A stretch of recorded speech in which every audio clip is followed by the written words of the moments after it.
My name's Vriska. I play a lot of Siege, and when I play a lot of Siege, I play a lot of Ranked. This season, I've been doing something a little different. I decided to solo queue. I know, I'm truly a lunatic. Keep me in your thoughts and prayers. No, it actually hasn't been that bad. Like, I know solo queue is like scary. It's supposed to be the boogeyman of competitive gaming, especially in Siege, but actually, it hasn't been that bad. I just got done taking a break from Siege, and I've been on a 9-2 record since. And those 2 losses have only been when I stacked. Like, all my solo queue games have been wins. I realized there were a lot of things about my mental that I really needed to work on and needed to change if I was going to go solo queue Siege. And I've sort of compiled all the notes of things I've been doing differently. And if you're watching this, I'm guessing you want to get a little better at solo queue too. So, you know, you came to the right place, hopefully. Assuming I don't butcher everything I'm about to say. This video is going to go into 3 sections.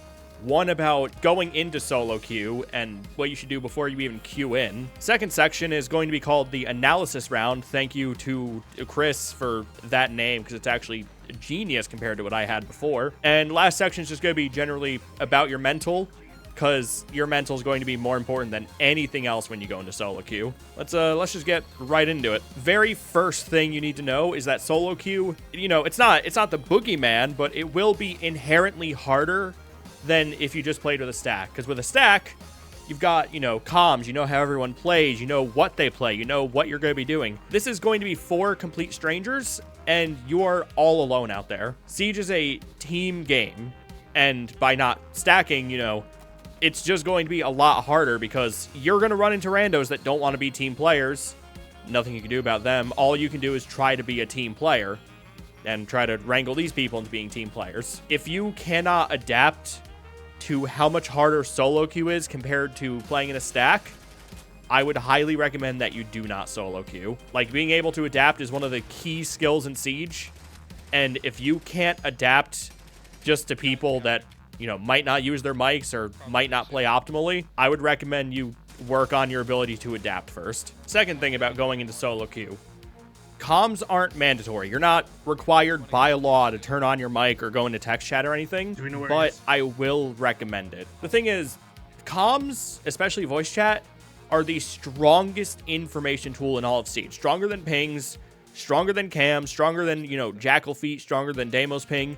Being able to talk to your team is the best information tool in the game. You can win without them. Like, don't get me wrong. It's not mandatory to use comms to win. I don't use comms with my randoms. It will make your life a lot easier if you do use comms. Everyone has their reasons for not using comms. I'm not going to judge you for not using comms because, again, I don't use them. But it will make your life a lot easier, especially if you've got 1 or 2 randoms that are using comms. He's bottom garage. The other one's in party then. To your right, Thatcher. Bottom garage steps. Just came up. Got him. Nice. I'm gonna go around garage. You can jump in garage. Garage is clear. Just get rid of the camera when you enter. He's at 5 reach. 5 reach.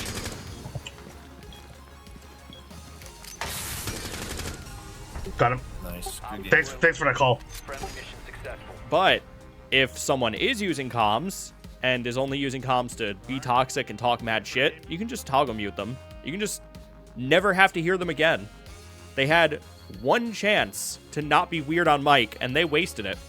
So, you have no reason to unmute them. Just go ahead, do it. If you do decide to play without your mic, the yellow and red pings will still relay information. Whether or not anyone plays off them is not your problem, but you can still ping, you can still give information without having to use your mic. And last thing to keep in mind before you actually queue in, approach randoms with good faith. Don't assume that they're going to be dog shit right off rip, because then you're going to assume that no one can do their job and that you have to be the guy. You have to be Tom Clancy. You have to be the Siege guy, and that's not Siege. That is not Siege. Siege is designed so that no one player is the guy. If you go into solo queue expecting to be the guy and not a guy on the team, you're going to get your shit fucking rocked, especially as you climb and get into the elos where people are working as teams, even if they're just 5 randoms not using mics. As much as you think you are there to fix the randoms and be their hero, you're not. You're just another player in the lobby. Don't try to be the hero. Treat every random there the same way you want to be treated, that you are a key part of the team. Even if the randoms aren't playing, you know, to their fullest, they're not playing to their maximum capacity, they're not playing to your standards, if they're trying, keep approaching them with good faith. Don't assume any of them are actually malicious until they show you malicious first. If they start destroying your shit, if they start TKing, they start, you know, destroying your cams, they start getting rid of your legions, that's when you can approach them with bad faith. Bad performance, not performing, you know, up to standard, that is not malice. That's just someone having a bad game. We have all had bad games. Don't make this game worse for the person having a bad game. Once you've actually gotten into your game and you voted for your maps and you voted for your bans, we are now on the second section, the analysis round. And again, credit to Chris, because that name is beautiful considering what it is. The analysis round is going to be your first round every half. First round on attack, first round on defense. The point of the analysis round is to get information more than it is to win. Winning is nice. It's a nice morale booster if you win, but you are playing this round to get information. And when I say information, you're looking for 2 things. You're looking for information on your team. You're looking for information on the enemy team. Because when you're in a stack, you might have 5 randoms on the enemy team you're trying to get information on. In this game, if you're solo, you have 9 randoms to get information from. What I always do in my analysis round is, first and foremost, I will pick my operator last. I will look at what everyone else is picking first and go to what I'm comfortable with that fills the gap in what we need. If we have 4 gunners but no hard breach, I will go thermite. If we have 4, you know, camera or util operators, I will go someone who can actually roam and actually have map presence. I'm not playing this round to win. I'm playing this round to get a feel for what my team wants to do. I'm going to watch how they set up. I'm going to watch how they approach the map. I'm going to watch how they approach the problems in front of them. This is an information round. If you win, that's nice. If you don't win, you've learned what you're dealing with on the enemy team and on your team. Paying attention to the enemy is also something you should be doing during this analysis round. You want to make notes of what the enemy is running and what you can run to counter that. You can also make an educated guess on how the enemy is going to play their next round. If they play a lot of gunners and do a lot of spawn peaks on defense, you can guess that they're going to play a pretty heavy rush on attack and might fall for, you know, frost traps or capcans or legions that you just put on site. If they play really fucking passive on defense, you can imagine they're going to play really fucking passive on attack too. Obviously, it's not like the rule of thumb, but those are just, you know, examples for what information you can get from how an enemy plays during the analysis round. And then the last section of this sort of applies to every round, both the analysis round and every round you play after that. It's just about your mental. Like, solo queue is going to be a lot more of your mental than it is your mechanics or anything. The very first thing I want to make sure y'all know is you only control yourself. You have no control over the team. You can ping, you can suggest what the team should do, but ultimately, you do not control the other people. You are not the manager for these 4 other people. You are another player in this game. To them, you are a random. Getting pissed at them will not make them perform any better. If you have enough mental bandwidth to complain about them, if you have enough energy in you to complain about what the randoms are doing, then you have enough mental energy to think about what you could be doing differently, because you're not playing perfectly. None of us play perfectly. I don't play perfectly. No one plays perfectly. If you have the energy to complain about your randoms and critique how they're playing, you can critique yourself too. You can think about what you're doing in this game that you could be doing differently. Like, sure, there are some games that are just unsalvageable, but you can still put your energy towards something constructive rather than talking shit about randoms and ruining your own mood. Second thing about your mental, ignore the scoreboard. Focus just on your performance and if you are having an impact in the game. top frag, top score, bottom score does not fucking matter. As long as you are contributing and you're not just passively existing in the lobby, that is all that should matter to you. And if you happen to top frag, nice. If you happen to bottom frag, it happens. But you're playing your best. That's all that matters. You just have to do your best. Plus, top score on your team could have no fucking utility and only just be going for spawn peaks and playing gunners. Meanwhile, the person on the bottom might be playing operators that don't really get points, like mirror windows, high value, you get no score. Verticality, you don't get points for just busting open holes. Proxy alarms, you don't get points for those anymore. I'm not going to go into a whole tangent on the scoreboard. I have a whole video about the scoreboard, which is linked in the description. If you really want to like get in depth about the scoreboard and how it reflects performance, I would recommend watching it. And if you're not interested, then, you know, it's your thing. I'm not going to make you watch it. Third thing about maintaining your mental, and this honestly could be its own video. I got yelled at for this section being too long. So this is, keep in mind, this is the short version.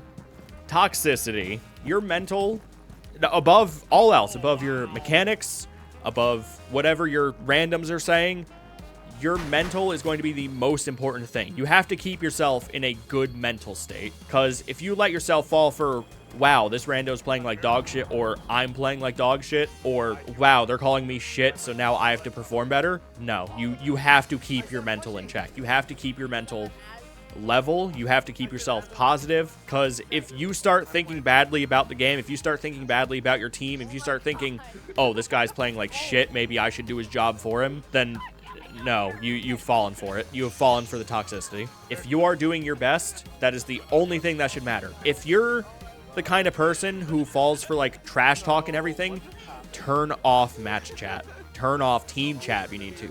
Turn people off, toggle mute them.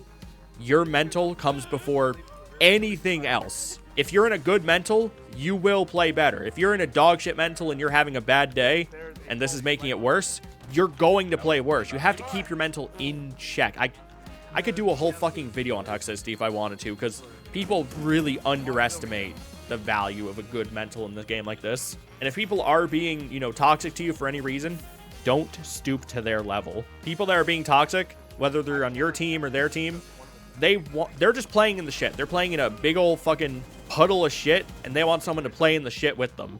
Don't talk shit back. Don't TK them. Don't destroy their shit. Just focus on yourself. Focus on what you're doing. Tune them out. If they want to play second grade bully, that's their prerogative. And also, you know, don't start getting cocky. That's something I actually forgot to put in this outline. Don't get fucking cocky, because the instant you get cocky, you will get your shit rocked. The people that are going for spawn peaks, they're cocky. And what happens to the people that spawn peak?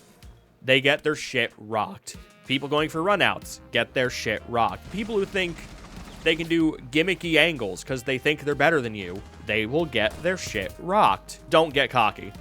Don't set yourself up to have your shit rocked. And final thing about your mental, and final thing about this whole video, know when to stop. That is something that people really do not know.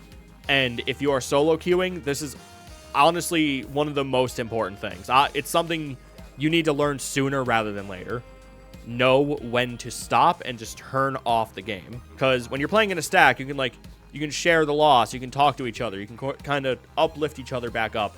If you're playing alone, that loss is going to be entirely on you, and you can't really share that with anyone in the moment. They didn't experience the loss that you did. Just taking a loss solo is a lot harder on your mental than taking a loss in a team, because your team, your friends, they can uplift you. But when you're solo, you just gotta shoulder it. Sometimes it's just not a siege day. I think every single player in history has had one of those games where you get off the game, you look at the menu, and you're just like, I shouldn't play siege today. I'm not feeling siege. Even if you're a hardcore siege player, you play 8 hours every day, sometimes you got to acknowledge it's not a siege day. You just got to accept it's not a siege day. I zoned out, I'm not gonna lie. And you will just make your mental worse trying to force a siege day. The bottom line of it is, siege at its core, even if it's hyper competitive, even if it's sweaty as shit, siege is a game. And because it's a game, you should have fun. games are supposed to be fun. Even if they're competitive, competitive games like Siege are still supposed to be fun. People have fun competing. People have fun winning. Some people have fun losing if it's a really good game. And if you're not having fun, like if you're playing Siege and thinking, wow, I hate everything I'm doing, why are you still playing? Like, if you're actively doing things that are not fun for you, then why are you still doing it? Like, I feel like there are a lot of people that just play Siege because they feel like they have to, and they just don't have fun anymore. But that's its own video. I'm not going to harp on that one. Anyway, yeah, those are sort of the things that I've learned in solo queue this season, and how to better solo queue and make it not, you know, the boogeyman of competitive gaming. I know I've said that like 3 times now. If you enjoyed this video, make sure to like it, leave a comment. It means a fucking lot. Shout out to Chris for helping me organize this video and get my thoughts sort of figured out and not sound rushed and just slapped onto a paper for shits and gigs. And yeah, everyone, good luck in your solo queue games. Just remember to, you know, keep your mental up, approach your randoms with good faith, and, you know, don't be afraid to just take a round to learn what you're working with. And yeah, peace.